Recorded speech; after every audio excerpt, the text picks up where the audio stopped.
I was holding my stillborn baby when my boss texted that I didn't deserve maternity leave, then harassed me nonstop, even barging into my hospital room with his laptop demanding reports. Something he had already done to other grieving and sick women. The moment I held my stillborn baby, Luna, in my arms, my world shattered. But I quickly learned that for some people, grief is just an inconvenience, especially when it comes to quarterly reports. What came next was a ruthless campaign of harassment and injustice that would force us to fight not just for my job, but for our very lives. I was still cradling Luna, her tiny perfect form a searing pain in my arms and heart, when my phone buzzed. It was Jackson, my boss. The text cut through my grief like a cold knife. Just heard about the miscarriage. Since you're technically no longer a mother, you don't get maternity leave and are expected to be available, and on top of your assignments. Quarterly reports are due in 1 week. Don't be late. My blood ran cold. No longer a mother?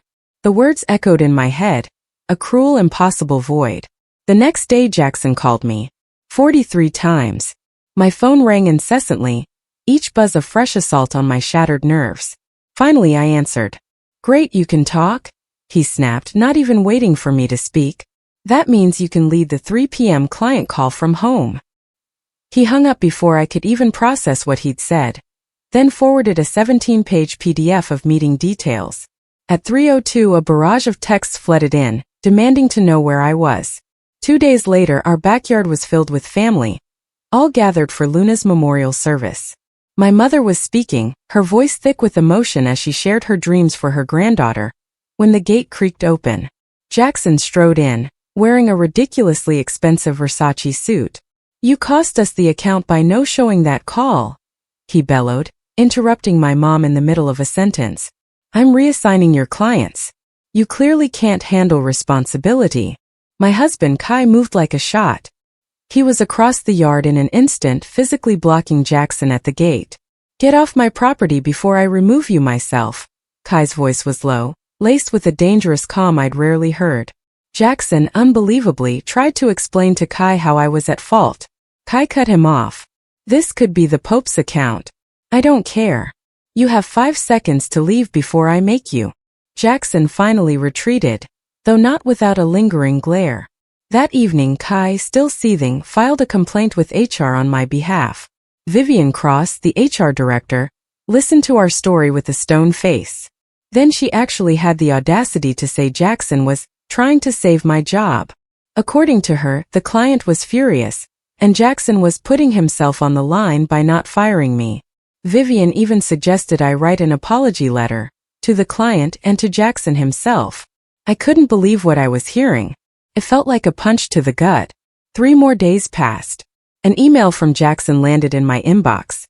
Reminder, your quarterly reports are due in 48 hours. Failure to present these will have serious professional ramifications. Kai saw it and immediately called Jackson. Listen you, Kai roared, barely containing his fury. My wife is recovering from delivering our dead daughter. What about that sentence doesn't compute in your tiny brain? Jackson, ever the corporate robot, shot back. The quarterly deadline comes from the board, not me. I'm trying to help her keep her job. Kai wasn't having it. I don't care. Just because your daddy runs the company doesn't mean my wife will come running when you snap your fingers. We went back to HR together this time. Vivian feigned shock, saying she was sorry, but we needed to understand Jackson was just being a professional. My absence did cost the account, she argued, and because I wasn't responding to texts, Jackson had to resort to these extreme measures to inform me of the damage my actions had done. Then came the veiled threat. Vivian suggested I start working from home as soon as possible. If I couldn't work, they'd have no choice but to pull our medical insurance. That would be really expensive for you too, she added, as if she were doing me a favor. The day the quarterly reports were due, I woke up hemorrhaging badly. The stress had caused a severe infection. Kai rushed me to the ER, where they immediately started an emergency blood transfusion. I was literally fighting for my life when Jackson walked into my hospital room, laptop in hand. Why are the quarterly reports not done? He demanded, already pulling up spreadsheets. Before I could even comprehend the surreal horror, Kai came out of the bathroom. He snatched the laptop from Jackson, herded him into the hallway, and threw the device at his feet. "Come near my wife again," Kai seethed, his voice a low growl, "and you'll be the one laying in this bed. You understand?" Security had to remove Jackson. After Jackson was gone, Kai drove straight to the CEO's office. He showed him photos of me hooked up to blood bags with Jackson looming over me. The CEO looked at the pictures, then at Kai and coolly said, "The circumstances are unfortunate, but quarterly reports affect our funding." Jackson was ensuring investor interests were protected. "Other employees have worked through similar losses to yours." He even implied they could pursue legal action against me for the missed client meeting, but wouldn't, out of compassion. Compassion? I wanted to scream. The very next day, everything exploded. My primary nurse came to me with a horrified look, talking about medical bill payment plans. Kai cut her off, explaining I had job insurance. Her face dropped. It turned out Jackson had canceled my insurance for job abandonment. Not only that, but my payslip that morning showed me as no call, no show, meaning I wouldn't be paid either. I immediately tried to log into my company email, but my credentials wouldn't work. My account was no longer valid. That's how I found out I'd been fired. I had to check myself out of the hospital early because we simply couldn't afford to stay. That night, Kai completely lost it. He pulled out his phone and called his lawyer friend. By morning, we had a top employment lawyer representing us. He actually laughed when he heard our case, saying how utterly screwed Jackson and the whole company were. By noon, he'd filed an emergency injunction for insurance reinstatement and criminal charges. The papers were served to the CEO by the lawyer himself. At 2 p.m., we heard the CEO turned white when he read them. The CEO's secretary called within an hour, her voice shaking as she requested an immediate meeting. Kai drove me there despite my protests about needing rest. I could barely walk straight, still weak from the blood loss, but I needed to be there. The conference room was packed. The CEO sat at the head of the table, flanked by company lawyers. Vivian Cross sat rigidly, avoiding eye contact. Jackson, meanwhile, was lounging in his seat like he owned the place, which technically his father did. Our lawyer, Robert Rothstein, laid out document after document. Hospital records, text messages, email chains, witness statements from nurses. Each piece of evidence landed like a hammer blow. The CEO cleared his throat, starting to ramble about misunderstandings and miscommunications. Robert cut him off by sliding over a printout showing my insurance cancellation, time-stamped while I was receiving emergency treatment. Jackson finally spoke up, still claiming I had abandoned my position and cost the company a major account.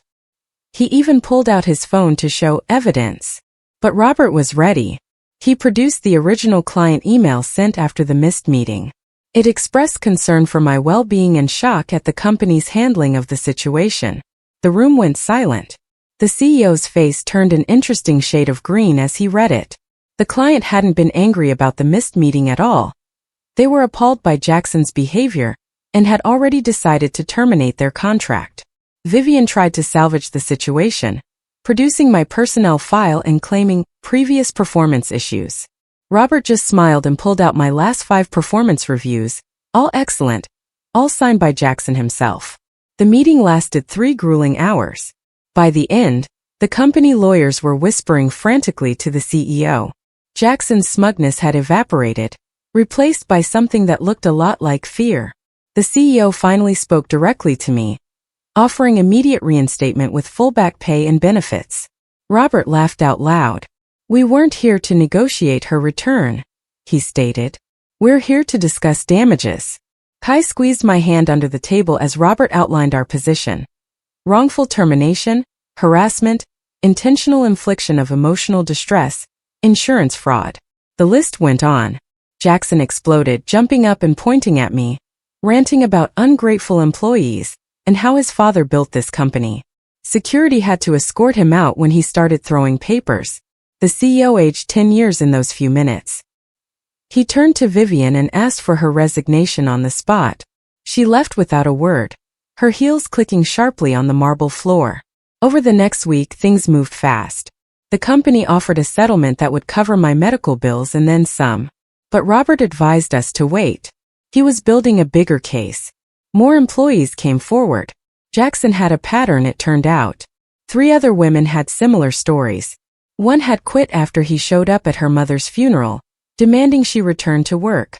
Another had been fired while undergoing chemotherapy.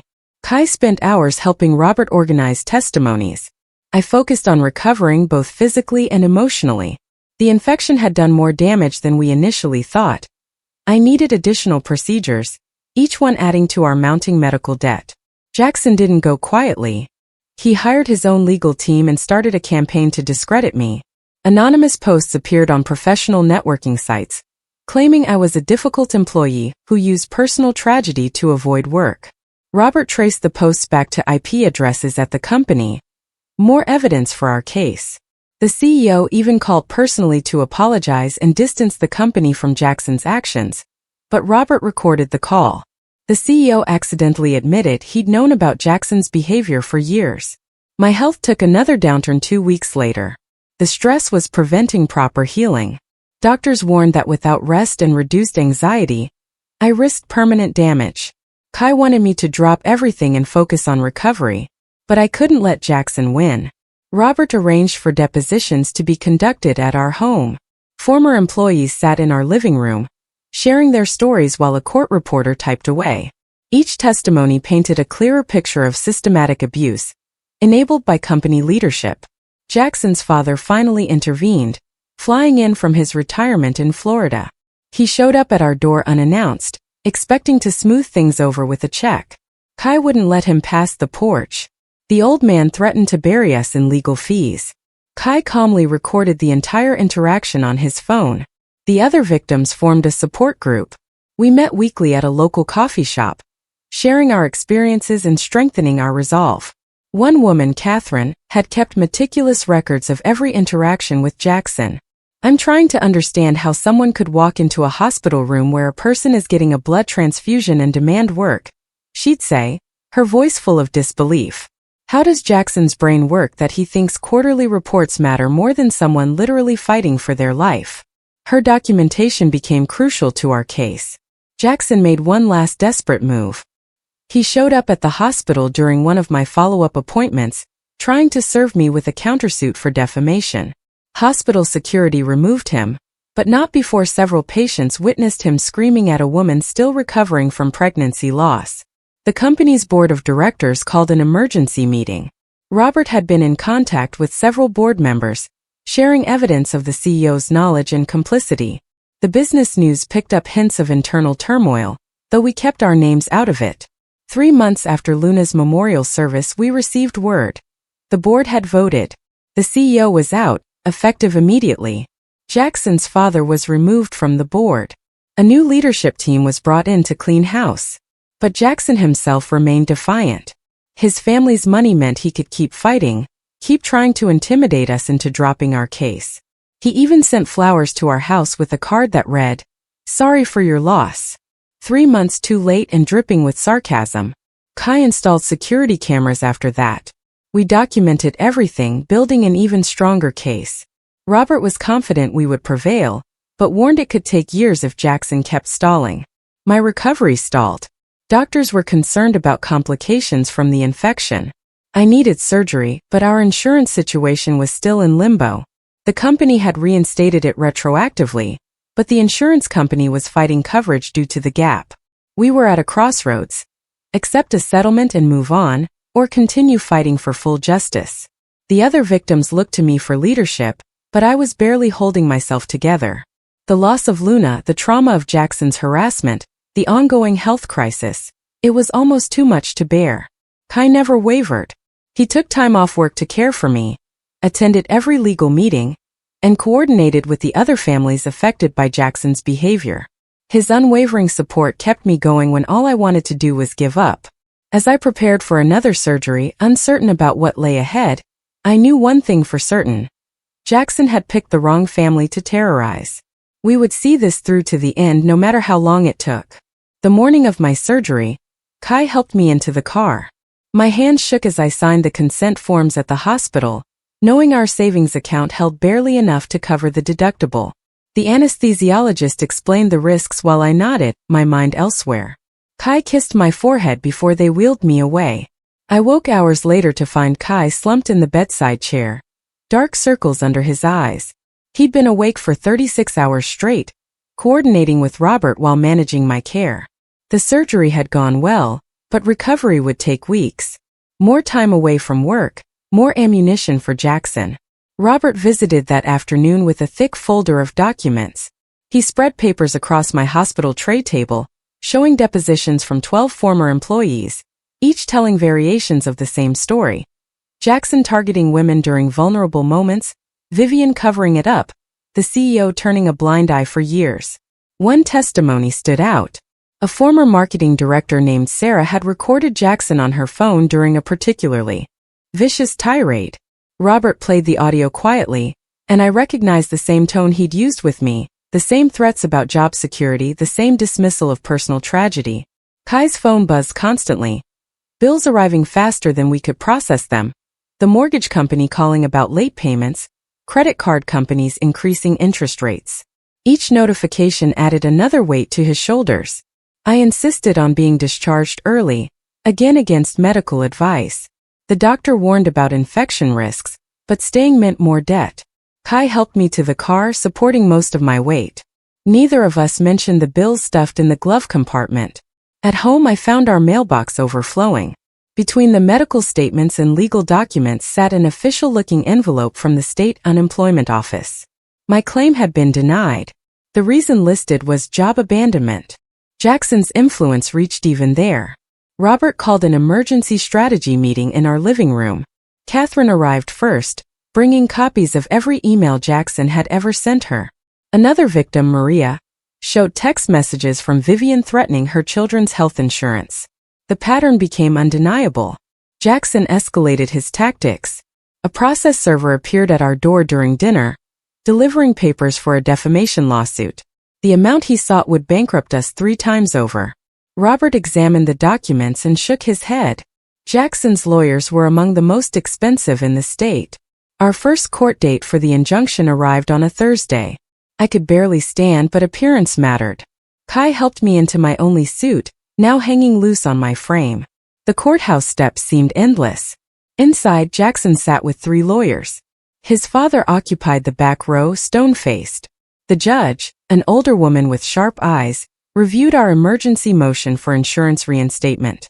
Jackson's team argued I'd violated company policy by missing work without proper documentation. Robert presented the timeline methodically. The stillbirth, the memorial service interruption, the hospital harassment. The judge's expression hardened with each piece of evidence. She granted our injunction, ordering immediate insurance reinstatement, but warned this was just the beginning. Jackson cornered me in the courthouse bathroom afterward. He blocked the door, speaking in low tones about how his family had resources I couldn't imagine, how they'd drag this out until we were living in our car. Kai found us there, physically moving Jackson aside. Security intervened before it escalated further. The insurance company fought the reinstatement order, claiming the coverage gap created complications.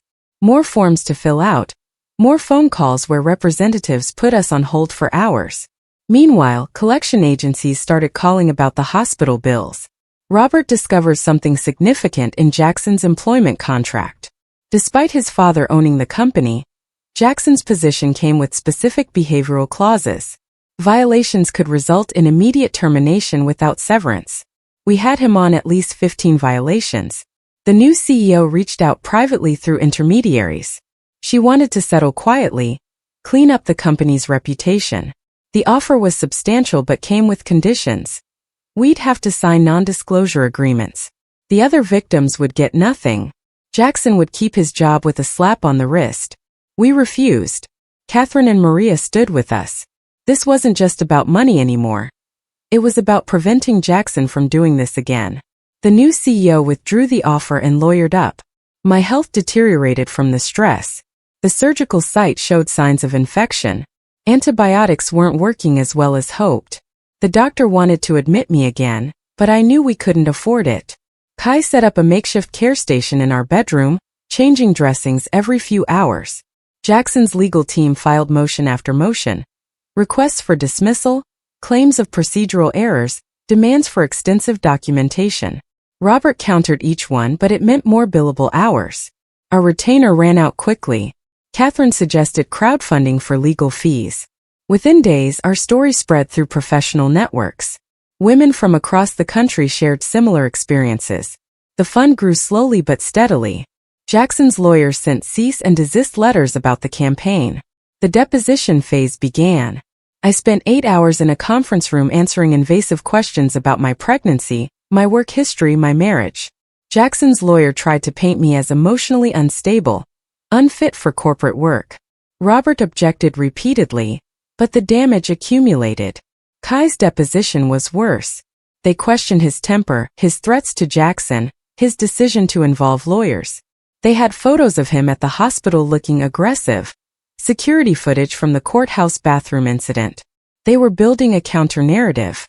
More former employees reached out after seeing the crowdfunding page. Robert's paralegal spent days organizing their statements. The evidence mounted, but so did the complexity. Jackson's team would challenge every single testimony. The company's internal investigation concluded with predictable results. They found no evidence of systematic harassment.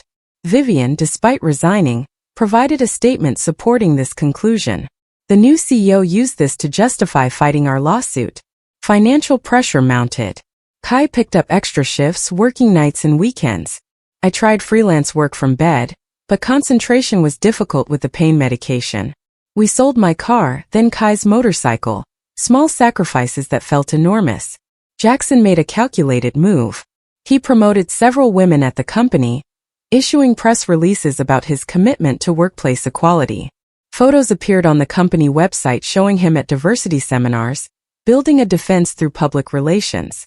Robert uncovered communication between Jackson and Vivian after her resignation. They coordinated their stories, destroyed documents, influenced the internal investigation. It was obstruction, but proving it would require more resources than we had. The other victims began to waver. Maria's husband lost his job, and they needed to settle quickly. Another woman's child required surgery, and the medical bills were overwhelming. The solidarity we built started to crack under financial pressure. Jackson's father increased the pressure. He had connections throughout the business community. Suddenly, Kai's employer started finding issues with his performance. Minor infractions became written warnings. It was like Jackson was playing chess while everyone else was trying to survive checkers. Showing up at the hospital with legal papers was definitely a new low in the terrible boss handbook. The message was clear. I developed complications requiring another procedure. This time there was no avoiding hospitalization. The infection had spread. Kai sat by my bed, calculator in hand, figuring out payment plans. We'd already borrowed from both sets of parents.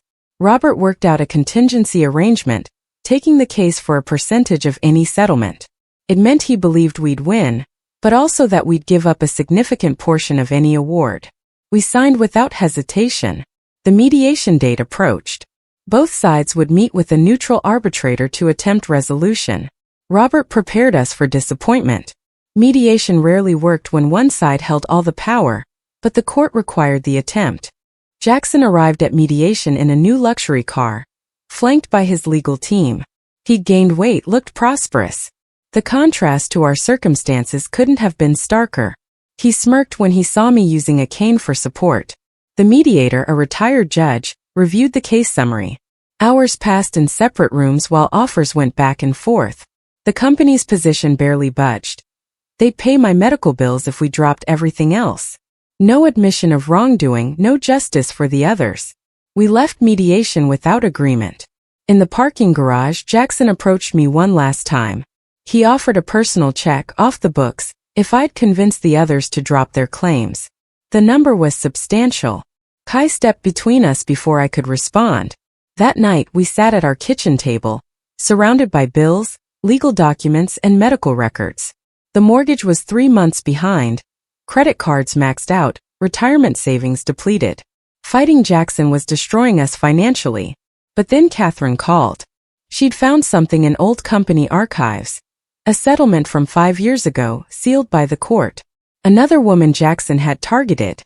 Another cover-up by the old CEO. Robert immediately filed to unseal those records. The company fought the unsealing motion vigorously. Whatever was in those documents terrified them. The judge scheduled a hearing. This could be the breakthrough we needed or another dead end. I returned to the hospital for test results. The infection had caused permanent damage. My ability to have children in the future was now in question. Another loss, courtesy of Jackson's harassment. Kai held me while I processed this news. The unsealing hearing arrived. The company's lawyers argued attorney-client privilege, trade secrets, every possible exemption. Robert countered that patterns of harassment weren't protected information. The judge took it under advisement. While waiting for the ruling, Jackson made another mistake. He approached Catherine directly, offering her a job at double her previous salary if she'd withdraw from the lawsuit. She recorded the entire conversation. Witness tampering added to our claims. My parents mortgaged their house to help with our legal bills. Kai's family contributed what they could. The crowdfunding continued trickling in.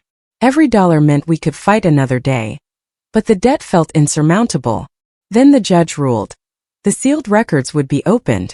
The company had 48 hours to produce them. Jackson's legal team immediately appealed, but the damage was done. Whatever they were hiding would come to light. Robert called an urgent meeting. The unsealed documents revealed not one, but 3 previous settlements. Each involved Jackson. Each had been covered up with money and threats.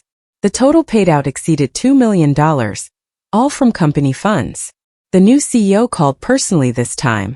No intermediaries. She offered a settlement that would cover all victims, require Jackson's termination, and include a public admission of wrongdoing. The number was serious, but she needed an answer within 24 hours. We gathered all the victims at our house, Catherine, Maria, and 2 others who'd recently joined. Each woman shared what the fight had cost her. Marriages strained, careers derailed, health destroyed, but also what it meant to stand together. The vote was unanimous. We'd accept a settlement, but with conditions. Jackson's termination had to be for cause, preventing any golden parachute. The company had to implement real oversight, and the admission of wrongdoing couldn't be watered down with legal language. Negotiations stretched through the night. Robert fought for every detail. The company pushed back on the public admission. They wanted carefully crafted language that admitted nothing substantial. We held firm. By morning we had an agreement. Jackson would be terminated for cause within 7 days. Each victim would receive compensation proportional to their damages. The company would issue a statement acknowledging systematic failures in protecting employees. But Jackson had one more card to play. That afternoon we learned he'd filed a separate lawsuit against me personally. He claimed I'd conspired to destroy his career out of spite. The filing was timed to pressure us into excluding him from the settlement terms. Robert saw through the tactic immediately. If we proceeded with the settlement as structured, Jackson's personal lawsuit would lose its foundation. His termination for cause would be based on documented violations, not our accusations. We stayed the course. The settlement signing took place in the same conference room where this had all started. The new CEO attended personally, along with board representatives. Each victim signed their portion. When finished, the CEO turned to her assistant and spoke 2 words that made it real. Fire Jackson. Within an hour, security escorted him from the building. His company email was deactivated, his parking pass revoked. 15 years of protection from his father ended with a 2-sentence termination letter. The company's public statement made business news. While carefully worded, it acknowledged failures in protecting employees from harassment. It announced new policies, independent oversight, and mandatory training.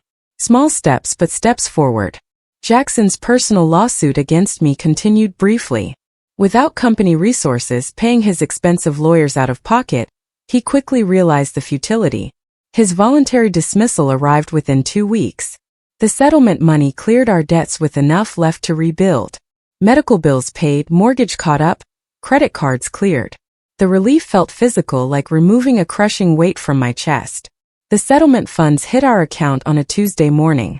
I sat at the kitchen table, refreshing the banking app repeatedly until the numbers changed. Kai made coffee while I calculated what we could pay off first. The medical bills had priority, then the mortgage arrears. Robert called with paperwork requiring signatures. The company wanted everything finalized before their quarterly earnings call. I drove to his office, still using the cane for support. My recovery had plateaued, leaving me with a permanent limp that the doctor said might improve with time. Catherine met me in the lobby. She'd already signed her portion and wanted to coordinate our next steps. The company had promised new oversight policies, but someone needed to ensure implementation. We agreed to monitor their progress together. Back home, I found Kai organizing our financial documents. The settlement would cover our debts, but barely. We'd need to rebuild our savings from scratch. He'd already started applying for better-paying positions, leveraging his recent experience with employment law. The first bill I paid was to the hospital.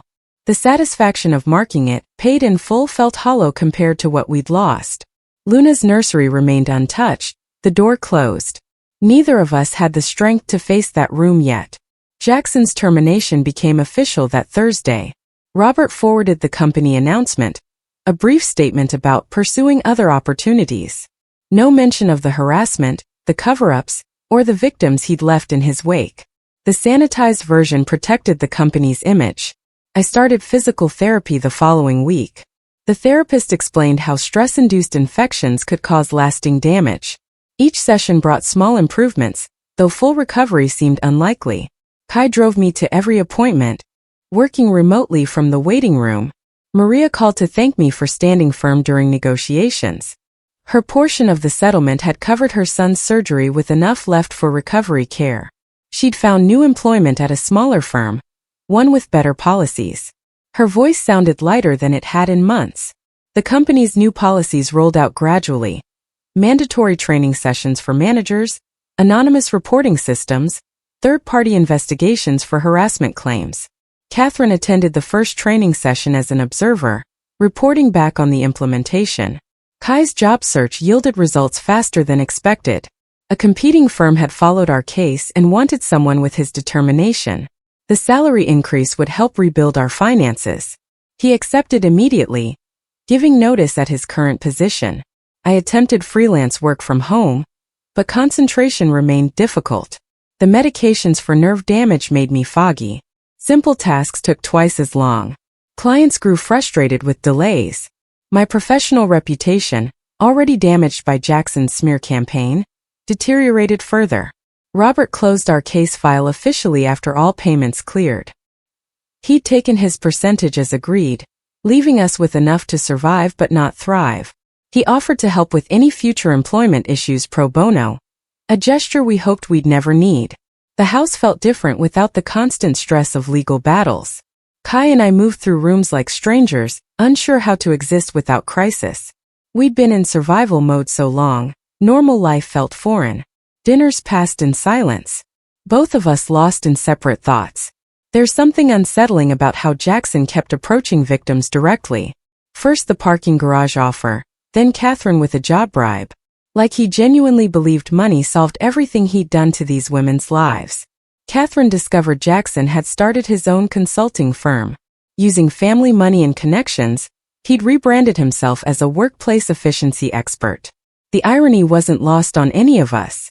Money and privilege had insulated him from real consequences once again. My parents visited for a week, helping with household tasks I couldn't manage. My mother cleaned while my father repaired things we'd neglected during the legal fight. They didn't mention the money they'd lent us, so I knew they'd sacrificed their retirement plans. The infection's lasting damage became clearer during follow-up appointments. Scar tissue had formed throughout my reproductive system. The doctor explained options, but her tone suggested limited hope. Another dream destroyed by Jackson's cruelty. Though this loss felt almost anticlimactic after everything else. Kai started his new position on a Monday. I watched him dress in his suit, noticing how much weight he'd lost during our ordeal. He kissed me goodbye at the door, and I spent the day alone for the first time in months. The silence felt oppressive. I tried returning to the nursery that afternoon. The door creaked open to reveal everything exactly as we'd left it. The crib my mother had assembled, the rocking chair Kai had surprised me with, tiny clothes still in their packages. I closed the door without entering. Bills continued arriving despite the settlement. New medical expenses from ongoing treatment. Legal fees not covered by the contingency arrangement. Living expenses while neither of us had worked full-time. The money disappeared faster than we'd anticipated. Catherine organized a final meeting for all the victims. We gathered at the same coffee shop where we'd first found solidarity. Everyone looked older, worn down by the fight. We discussed monitoring the company's compliance, but enthusiasm had waned. People wanted to move forward, not backward. The company's first quarterly report under new leadership showed improved employee satisfaction scores. They'd hired a diversity officer and implemented the promised oversight. Small victories that felt hollow compared to our losses. Change had come, but at too high a price. Jackson's new consulting firm landed a major contract with a tech startup. Catherine found his website, complete with testimonials about his innovative management strategies. No mention of why he'd left his previous position. His reinvention was nearly complete. I forced myself to update my resume, removing any reference to my last employer. The gap in employment would raise questions, but I couldn't risk potential employers contacting them for references. Starting over meant erasing years of professional development. Kai suggested we consider moving. The house held too many painful memories. Luna's nursery, the kitchen table where we'd strategized with Robert, the front door where process servers had delivered threats. A fresh start somewhere else might help. We looked at rentals in neighboring towns, smaller places we could afford on Kai's salary alone. The real estate agent asked about children and we deflected. Each viewing reminded us of the future we planned but would never have. My physical therapy sessions showed diminishing returns. The therapist suggested we reduce frequency, acknowledging we'd hit a plateau. I'd walk with a slight limp permanently, a visible reminder of invisible wounds. She recommended a support group, but I wasn't ready. The house sold faster than expected. We priced it below market, needing quick closure more than profit. Packing revealed items we'd forgotten. Luna's ultrasound photos, cards from the baby shower. Kai boxed them silently while I pretended not to notice. Moving day arrived with unexpected finality. The truck loaded, we did a final walkthrough. The empty nursery looked smaller without furniture. I touched the wall where we planned to hang pictures, then followed Kai out. Neither of us looked back. Our new apartment was functional but sterile. 2 bedrooms, though we only needed one. The second became Kai's office, the door staying closed like the nursery had. We unpacked essentials, leaving most boxes sealed. Starting over meant traveling light. I found part-time work at a local nonprofit. The pay was minimal, but they didn't ask about employment gaps. My supervisor was kind, understanding when medical appointments required time off. Small mercies that felt like major victories. Kai thrived in his new position. His experience during our legal battle had given him unique insights. He implemented better employee protection policies, earning recognition from leadership. His success felt bittersweet, born from our trauma. The first anniversary of Luna's death approached quietly. We'd avoided discussing it, but the date loomed. Kai took the day off, and we drove to the cemetery where we'd had her memorial service. The marker was small, her name and single date engraved in stone. We stood there without speaking, wind cutting through our jackets. Other families visited nearby graves, their grief different but familiar. Kai reached for my hand, and we stayed until the cold became unbearable. Some wounds never fully heal. Back in the apartment, we ordered takeout and watched mindless television. The settlement money was gone, consumed by debt and moving expenses. We were financially stable but not secure. The lawsuit had given us justice of sorts but not restoration. I thought about the other victims occasionally. Maria had sent a holiday card with a photo of her healthy son. Catherine had taken a position with a workers' rights organization. The others had disappeared back into their lives, our shared trauma and unwanted bond. Jackson's consulting firm expanded. According to LinkedIn, he'd hired staff, opened a proper office. His father's connections ensured steady clients. The system that had protected him continued functioning. Indifferent to justice, some people always land on their feet. My nonprofit work provided purpose if not prosperity. I helped other women navigate workplace discrimination, though I never shared my own story. The irony of advocating for others while bearing permanent scars wasn't lost on me, but it felt like something. Kai and I found new rhythms in our smaller life. Quiet dinners, weekend walks where my pace set our speed. We didn't talk about children or the future beyond next month's bills. Survival had taught us to live in smaller increments.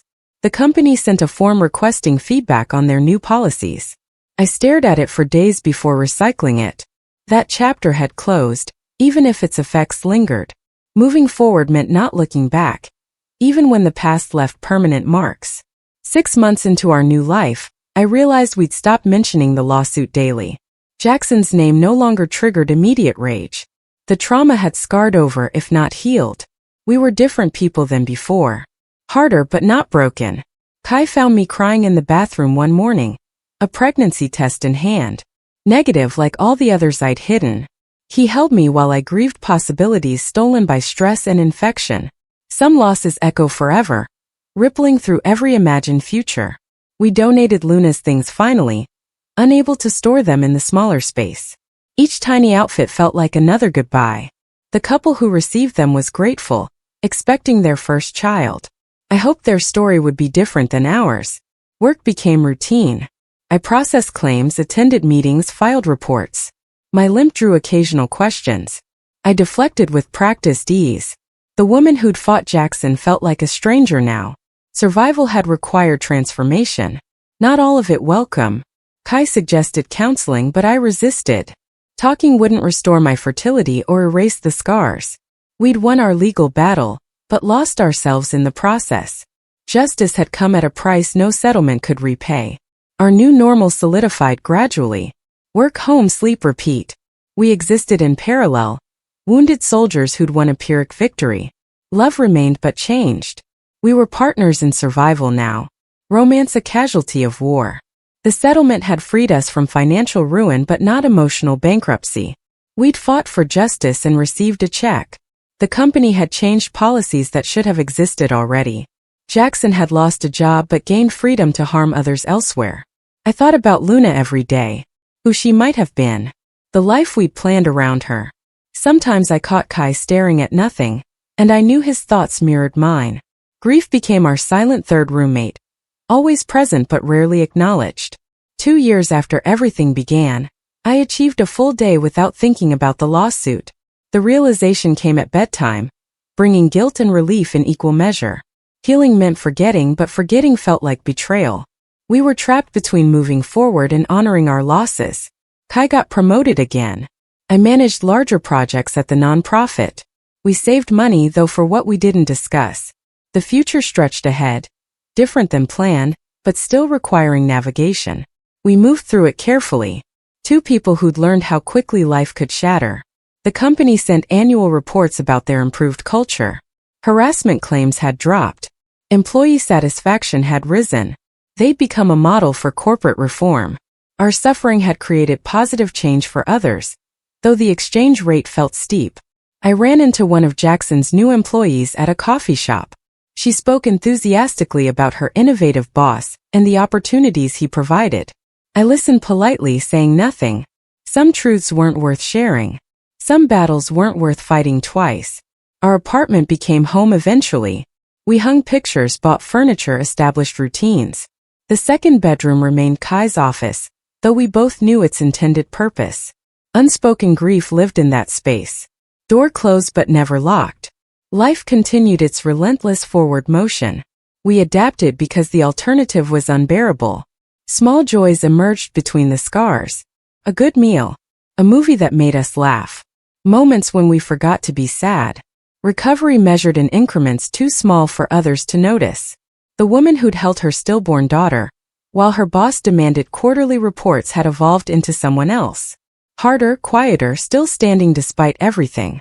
The cost of justice had been steep, but the bill was paid. What remained was learning to live with the change, and the quiet understanding that some wounds, no matter how much time passes, simply never fade.